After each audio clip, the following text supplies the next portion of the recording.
সম্পাদ্য ৮ বৃত্তের বহিস্থ কোনো বিন্দু থেকে বৃত্তে স্পর্শক আঁকতে হবে।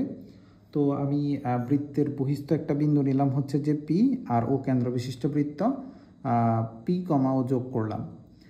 এখন এই যে ওপি ওপি রেখাংশের আমি প্রথমে মধ্যবিন্দু নির্ণয় করব। তো মধ্যবিন্দু নির্ণয় করতে হলে এই ওপি যে রেখাংশ আছে এটার অর্ধেকের থেকে একটু বেশি ব্যাসার্ধ নিতে হবে। একটু বেশি ব্যাসার্ধ নিয়ে এই এ পাশে একটা বৃত্তচাপ, এ পাশে একটা বৃত্তচাপ, আর ও থেকে এ পাশে একটা বৃত্তচাপ। এখন এই যে বৃত্তচাপ দুইটা, এই দুইটা সংযোগ করব।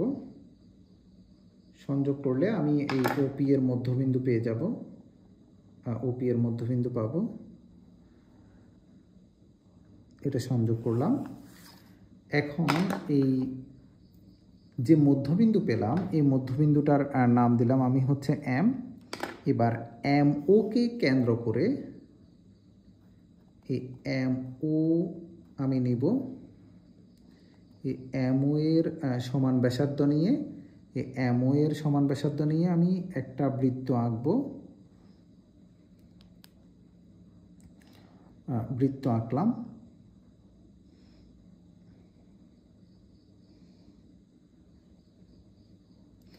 ধরলাম এখন যে বৃত্তটা আঁকলাম এটা আগের বৃত্তটিকে এ ও বি বিন্দুতে ছেদ করেছে। তো আমি এই পি কমা এ যোগ করব, পি কমা এ যোগ করলাম, আর পি কমা বি যোগ করলাম।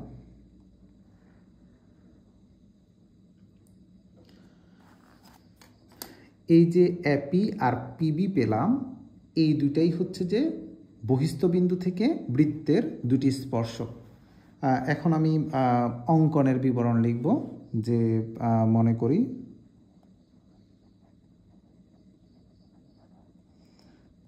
করি ও কেন্দ্র বিশিষ্ট বৃত্তের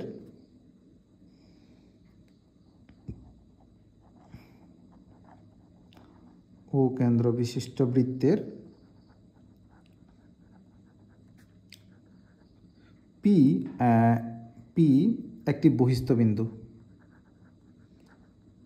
পি একটি বহিস্থ বিন্দু।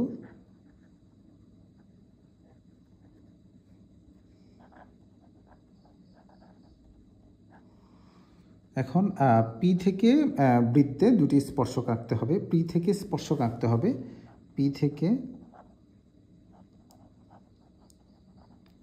থেকে বৃত্তে স্পর্শক আঁকতে হবে, বৃত্তে স্পর্শক আঁকতে হবে।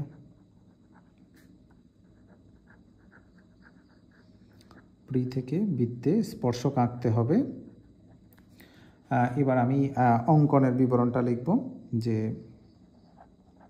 অঙ্কন,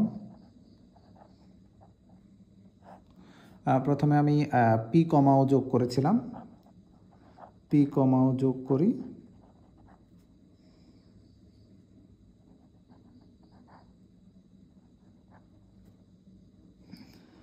তো পিও রেখাংশের মধ্যবিন্দু এম নির্ণয় করেছিলাম,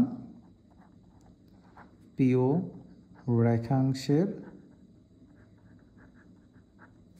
মধ্যবিন্দু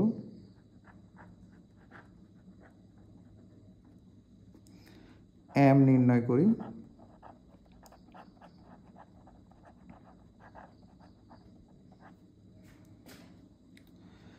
এবার এম কে কেন্দ্র করে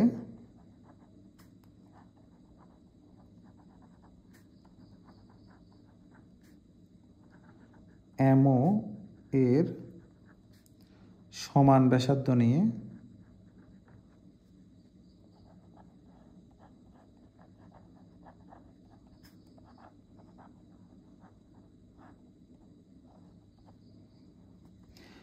একটি বৃত্ত আঁকি।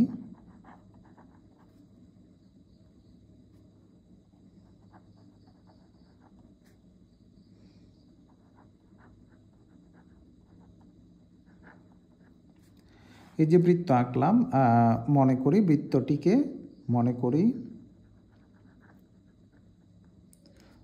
বৃত্তটি আগে যে বৃত্তটা দেওয়া আছে অর্থাৎ প্রদত্ত বৃত্তকে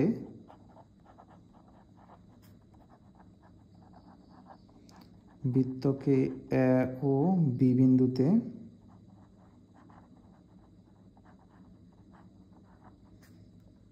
ছেদ করেছে।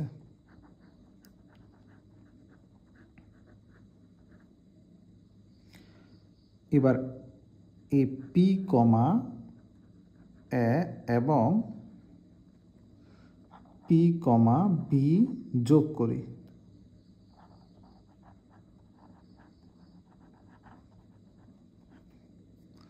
সুতরাং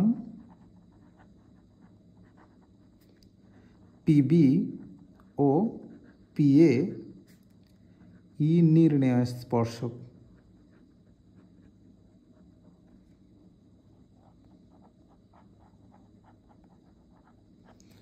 প্রমাণিত।